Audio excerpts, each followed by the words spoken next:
All right. Hey, good evening, LinkedIn. Dave Wilson of the Ring and Hire Show. Hey, listen, today we're going to talk about what makes you stand out from another staffing agency and the process and the progress that we're making now to land and open up a new office in Bethlehem. So be right back after this.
Wow. I think the biggest thing tonight is we have Janie all the way from Australia again. Welcome back, Janie. Wow. Tuvia, you believe that? She's alive. Anne Marie, we have Anne Marie, my cousin. She's always on here. Look at that, Anne Marie. You get to meet somebody from Australia tonight, Janie. She's always, where you been? It's been a long time. And I know you said you were still working for the same company, but hope everything's going well out there. What do you say, mate? So tonight, I wanted to just, I was coming up with a show to try to think of some things, and it's about the new position that I've accepted as a market manager and the new company, Employer Solution Services. And it's what's going to make you stand out from other staffing companies. When you're coming into an area and you're opening up a brand new office, brand new, you really have a lot on your mind. What's going on? You've got that office space down, it's right there, right for the signing. You're trying to think for your staff, you're going to reach out. And like I said, if anybody lives in the Allentown, Easton, Bethlehem area, looking for a recruiter, junior recruiter, because I guarantee within 3 months, he or she will be a senior recruiter, because you just can't mess around. You really, really have to teach your staff. There's no way around it. If you want to be successful, you got one shot here. One. Let's see, we got Andrew. Hey, we've been connected for, and I haven't been able to see your show, but can't wait to discuss staffing. Hey, Andrew, how's it going, man? Yeah, I've seen you. And then, yes, I broke my hand, and I had a car crash. Well, we're gonna have to talk about that. So, but my point there is, you're right there. You have that office. Now you're thinking you got to get that staff. For me, does a recruiter have to be experienced? Wait till you hear this. No. If you have somebody that's in an office environment that has really good customer service, that really knows how to treat people, and has some computer skills, and they've never done staffing before, sometimes that's really good, because you really can teach what you're trying to do. You're trying to come into the Lehigh Valley, not from a new staffing company. They've had 25 years experience, but when you're opening up a site, so much is going through your mind. Like, what do you want to do? You have to fill that office with furniture. You have to get everything you need. You have to figure out for heat, electric. You got to figure out from all your processes from when you're starting up a company, all your hiring procedures, how to get people in that office, how to get them in there. Everything goes through your mind, but how are you going to do it? Especially in today's world, how are you going to stand out? How are you going to get people in that office? You don't have no database. You're fresh. You're coming in. You have no one. You have no one in that database. So you're going to be like, wow, how are you going to stand out and compete with the other staffing companies? And I'll always go back to that is experience. Do I have a college degree? And I'm saying this respectively, because a lot of people say college degrees with certain positions matter. No, but I have the military and experience. When you have like 15, 20 years experience, that's just as much as good as, your college degree. And again, people, when they say that you don't need a college degree, you do for some kind of fields. You can't do a job, a higher tech job, without education. That's just not real. It's not saying it realistically. You can't. You have to have it.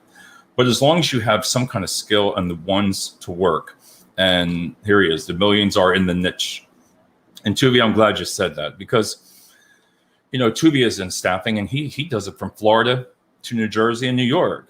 Yes, he staffs from Florida to New York and New Jersey. So he's been doing it for a while. So he has that base. So what's going to make you stand out? You have your sales. All right. We have like 4 or 5 good prospects and one really, really good. And I'm really hoping on this one. I can't say anything, but one, that's all you need, is just one. You can't jump into it having 3 to 4 clients. You'll fail. You're going to be just like the other staffing companies. Still have the same job, going back to work this Monday. All right. Well, Janie, that's about time, right? I'm glad you're feeling better. But what's gonna make you stand out in the Lehigh Valley? What's going to make all the other staffing companies, and I say to them, is because with experience in the Lehigh Valley, your area, the valley, and what will get people to come. And Andrew is saying that is what it is. Recruiting is about knowing your client, but also know your funnel. Here in Virginia, it's very saturated with staffing agencies, and the biggest challenge is a lot of fish in a very small pond. And Jeremy, Andrew, that makes a great sense when you said that, because there's a lot of staffing companies in here. There's like 14 on one of the strips. I know them all. A lot of them are good people. Some of them are good recruiters, and some of the companies I might not care for. Well, they don't care about myself, and that's okay. We all have free speech, right? But you get one chance. So when you're out doing sales to a company and saying you're new, well, the company isn't, but you are. What's going to say to them? You know what? I think we're going to give them a chance. It's fresh, right? What's your mission statement? Ours, it's just, listen, we want to win. We want to provide the best customer service, right? We don't want 5, 6 companies all at once, because you're not going to be no different than anyone else in the Lehigh Valley. You have 6 to 7 clients. You can't even fill them now. It's very hard. They're subbing contracts out, trying to find. So when you start out, do you want to sub? Do you want to do second sourcing? There's a bunch of different options that you have to do to start up.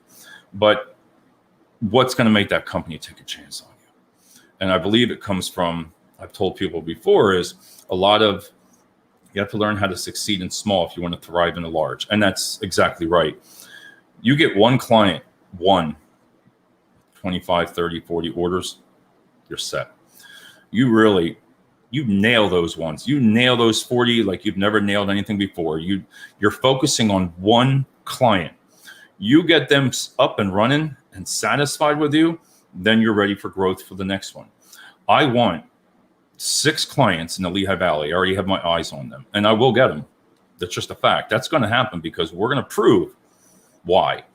We're going to prove by utilizing new different techniques that some staffing companies cannot utilize. And that's okay. They might not be able to utilize certain softwares. There's a lot of new tools out there that I can go on and on and on about. But you got to show results for it. You got to be able to say, hey, we're going to find you 15 people, and you better you got to do it. And as long as you're showing that client that you are working hard, you're doing all you can to bring them in. But one of the things that's going to be a challenge, but it's going to work, is how are you going to get all these candidates to come to your new office? Thank God for social media. If you really know social media, you should be able to turn that company, Employer Solution Services. Everybody within the Lehigh Valley should know that name within 3 to 6 months.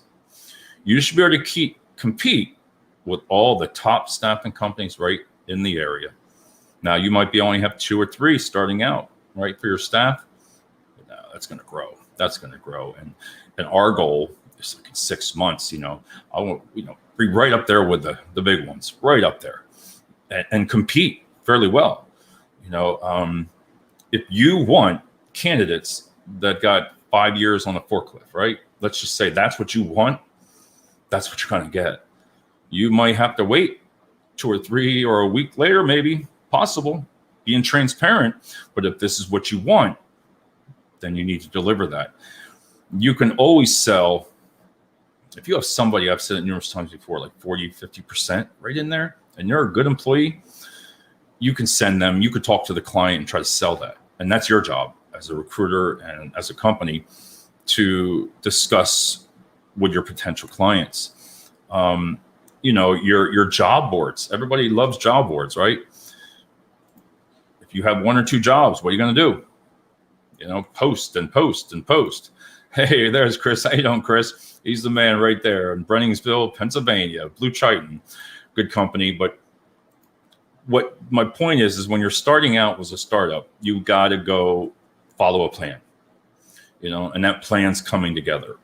I told you before, the lease, the staff, the processes.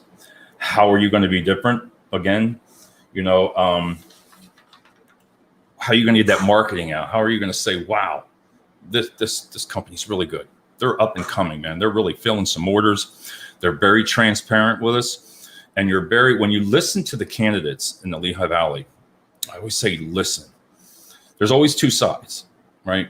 And you can go on all the job boards right now and say, hey, we're here. We're ready to hire. We need forklift drivers. We need picker, packers, whatever, in the logistic field and the office environments. But by doing that, you're going to get a lot of information from the candidates. They know what companies they want to work for or they don't. But the culture to start out with a company has to be set. The tone has to be set, because if you don't set that everything in the beginning, you're just going to fall into just the racket of the other ones. Burnout. You want people and candidates to work for you. You want them to say, you know what, I want to work for ESS. I want to work for them. Why? We like the staff there, and the jobs that they're going after are either temporary to perm, right? And you're guaranteed you're going to get that. That's what's really nice about it, because you're going to be very transparent with the candidate. You're going to say to them, you know what, this is the position here. You're not going to sugarcoat it. You're not going to say, hey, if that's only a 4-week assignment, you're going to tell that candidate that it's a 4-week assignment. You're not going to step back and say, oh yeah, they're going to keep you. You can't not do those types of things. They remember it, because they're going to go all around to the different staffing agencies as they go. Which, especially construction industry, it takes 2 years to build a house. It used to be 6 to 8 months, Janie. Geez, that's Australia for you, right? Tubia today filled 3 positions, and he's in Florida, New Jersey, and New York. So it doesn't matter really where you're at, but as long as you have that good base, right, that those resources are there for you. And your goal is to set yourself apart. So how? Within 2 to 3 weeks. That's it. How do you sit there and you even sleep and trying to think what you're going to do? A million things go through your mind. Like, you got to push, like I said, the marketing. You got to convince customers. Get that first one. That first one, signed, sealed, delivered. You concentrate on them 1,000%. You don't go with anybody else. Simple. You fill those orders. They're going to sit back, and the word will get out. The word will be saying, wow, they're really doing well over there because of this staffing agency. But you want to set the tone in the beginning and be very, like here Tubia said, be very creative. You cannot do things that we didn't do back in the day. Hey, whoa, Bill's in Milwaukee this week. Phew, you must be doing some sales out there. How's it going, Bill? It's been a while. And Tubia customer service, right? Customer service is what you're going to need to utilize to stand out again.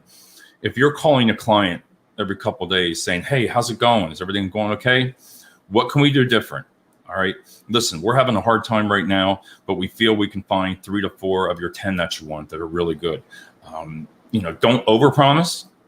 Don't. You can't overpromise. Would I say that we're going to go in there and we're going to clear house and we're going to fill every order? No, that's not happening. But you can come really close if you focus. What's happening is some of the staffing agencies are getting 5 to 10, 15 clients. And we had that. I had that, my former employer.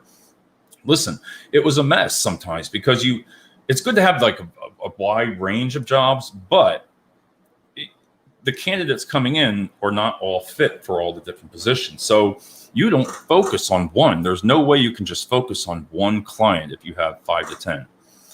Somebody's going to be short. Somebody's come up and you got to make that call. Oh, there's Bill, and Bill's going to be talking to everybody on here. Under promise, never perform. And that's right, Tuvia. Andrew, keep it up, Tuvia. I'm not a recruiter, but it's all hand on deck in recruiting efforts here. So luckily I've been able to get almost 8 this week. And see, that's what I mean. You talk about 8 candidates, that sounds minimal, but sometimes that can be a hell of an accomplishment right there by getting 8 people. Mission statement. What's your mission statement? When I look back, and what do I say a mission statement would be? You have a lot of things going through your mind. What's going to be your mission statement? I love committed to excellence. I love, that was in the military. I like to be able to just show clients there's another way. When everybody says that there's not staff out there, I'm going to get a lot of slack for this. I agree. It's not all about everybody sitting home. That's partial, but it's not. If you talk to some of the states and some of the candidates, you're going to see that when they took away that unemployment, that maybe you got a little spike, but after that, it was the same. You're still continuing to fight. Thanks, Bill. I always enjoy having a homeowner from Pittsburgh, but there again, like I said, you got to just really, what is that mission statement going to be? Are you going to start out? Again, you want to really satisfy that customer, nail those jobs. You want to be able to look at, like, my mindset is, I want that company. I want that company. I want those other ones out. I want it. We want it as a team. We're in our new office, which, it's happening. So, but teach that team to be the same way as your leadership. The team is only good as your leadership, and the resources that you get. So you're going to know, listen, you're going to go above and beyond to make that customer. Listen, there's 24 hours in the day. You can work 16. You can work 16, man. Peak season's coming. I'm telling you, if you're not pumped, if your hands ain't ready to go and you're not shaking and, your mind going crazy, you will not win. Like, peak season coming up, I tell you what, we live for it. I mean, I live for it. I never sleep 7 days a week, baby. You do what it takes to get that clients.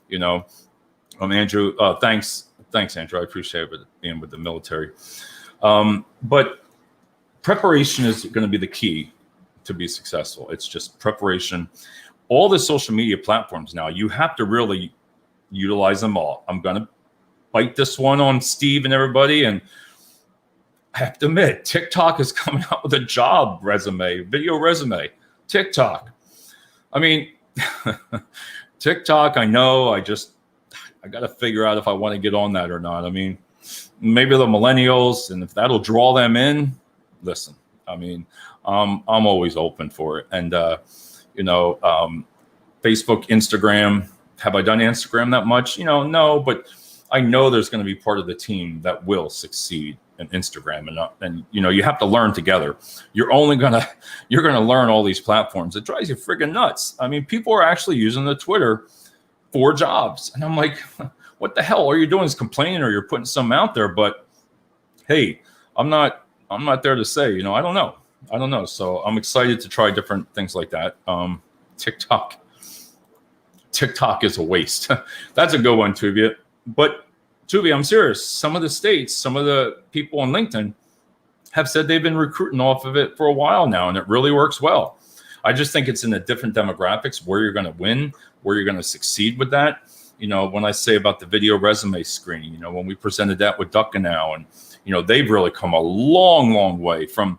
Now get this, and this is one tool that I'm going to be hoping to utilize is, so when you make up your job description, right, you'll have that job description that your client provides you. It's going to be there, but it's going to have a video of myself or a recruiter on top of it saying, hey, this is Dave Wilson of ESS, look below, and this is the job that we're hiring for a client in Brenningsville. It's going to have everything about a forklift driver and everything like that. And you're going to say right in the video what kind of qualifications that you need. So your job description comes to life. Think about that. That's pretty cool. Now, some companies will be like, yeah, we don't need that. You call up. No, we don't need that. That is just, when they say no, I say yes. I love when somebody says no, because you have to prove that there is a yes in there. TikTok is a ways, maybe for entry mid-level. It's all about who you are looking to attract. Right. But Tuvia, can't believe I'm saying it. You got to give it a chance. I would say, let's see, if you have an office, let's see, give notice. A lot of the things on the candidates, what's going to make a candidate want to come to you? And that one is this one hell of a question. What changes the stereotype of the staffing agencies within the Lehigh Valley? Now, you do have some good ones. I would never sit there and say you have some good companies. But what is the stigma of people saying, well, they're just another staffing agency? The temporary word, I don't like that as much. I like the word associates. I like to be able to say our associates are working. If you're part of your company, just because it's a staffing agency doesn't mean it's a bad thing. You're working, you have healthcare, you get options for even school now. A lot of the companies are giving great options for schooling and to learn. So you don't have to be sit there when you go to a company and worry about, well, you're just temp, because I believe that's what's in the education of yourself with the client is educating them about your candidates. Listen, the candidates that we're going to send you, we've told them this, we have their back, we're going to be there for them. The main thing is retention. When you set that tone, if clients just, let your candidates go for no reason. Let's just say it was something, nothing serious, but they ended their assignment. I think it's really the staffing agency has to be honest with the client and say, okay, what happened? Okay, we have a procedure, verbal, written, final warning, and then termination, unless it was something bad. Other than that, TikTok does work from what I hear. Thank you, Bill. Thank you. See, and Bill, we're old school. So, hey, but think about that. You need to work together or else you're not going to retain the candidates. You cannot continue to let people go for a reason that makes no sense. Retain them. I call it this: behavior modification in the military. That's, behavior modification. It is. Thanks, Bill. Behavior modification. You change their behavior. If they're not doing something that you like, give them an opportunity. Call the staffing company and say, listen, John or Janice or anything, they're not performing this. Well, I think it's very honest to come back and say, okay, well, what can we do to get that candidate up to speed? Because there is some candidates that the job is not meant for. And listen, it's okay. Not everybody can pick 1,000 pieces a minute. Not everybody can do that. So maybe that candidate didn't work out there, but maybe you can utilize them in a different department or bring them over to another company. Not every place is like that, Rob. You're right. And Rob, that's what I'm talking about is you set the tone of what you want. If that's the company's fault, I believe no matter what you're looking at, which staffing company, that would be on them. If they're not up to par with you to stand behind you and go back to the company and not be nervous to where the company's going to say, well, we're going to get rid of them over one person. That's not going to happen. That's where we talk about the culture of the company. That's the kind of company that I want to go after. That's got that culture that everybody really likes, that staffing company. Then you can go out on all these social media pages. Like right now, I'm up to six pages right now. This is being streamlined out on. And if you can portray yourself as being honest, integrity, do you trust myself or anybody on the video when you hear somebody the tone that they're talking, the management skills. Do you think they'd be a good leader? They're the kind of things that a company, listen, sometimes I always worry about what I say on a live show. And I think anybody doing a live podcast worries, because some companies could be checking you out on LinkedIn. And some of these, everybody on the show tonight, you understand what I'm saying, because when you apply for a job, they look at LinkedIn, they look at social media. So some of the stuff I say, I sit there and I say, wow, man, what are they going to think? Do I say the right thing? Do I say the wrong thing? But I say it respectively. I've calmed down a lot in the last year.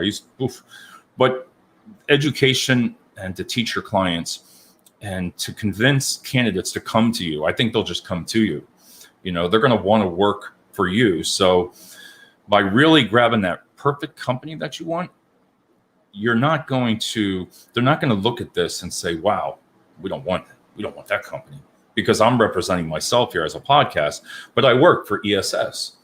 So ESS, trust me, to continue my show, the Ring of Fire show, and not micromanage.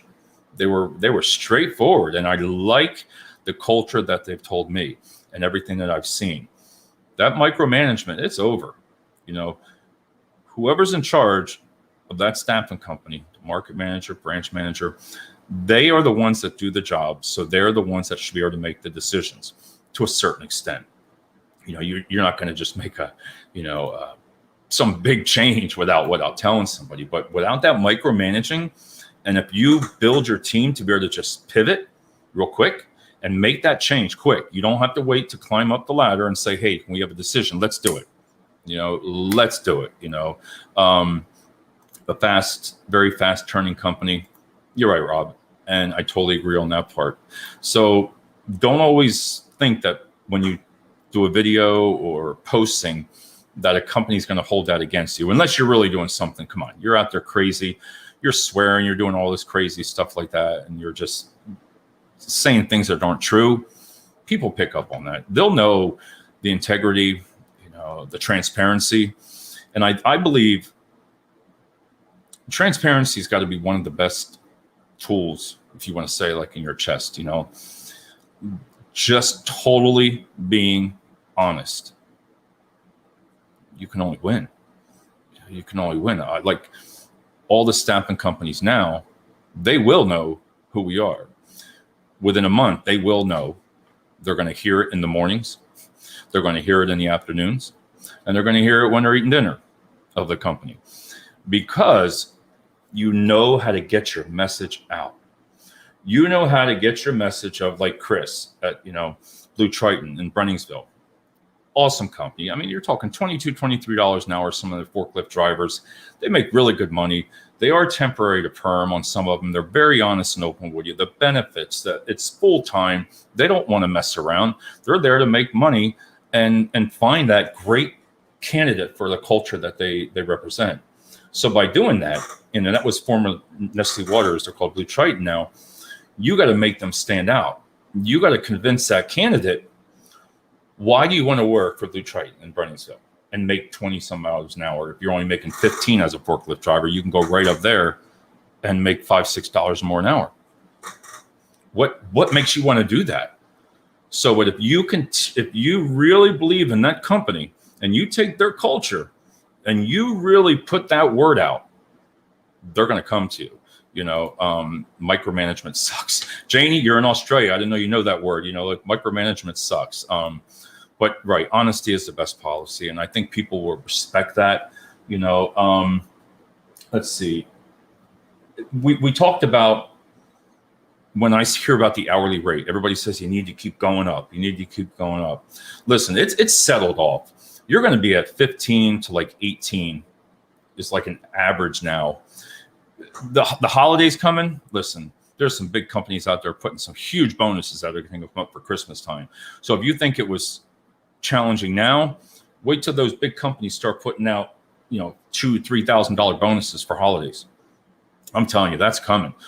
But it's not always about the hourly rate. I cannot emphasize that much anymore, because You could have somebody that's making 15 that's happy because it's a day shift or the schedule really fits them and it's a good culture.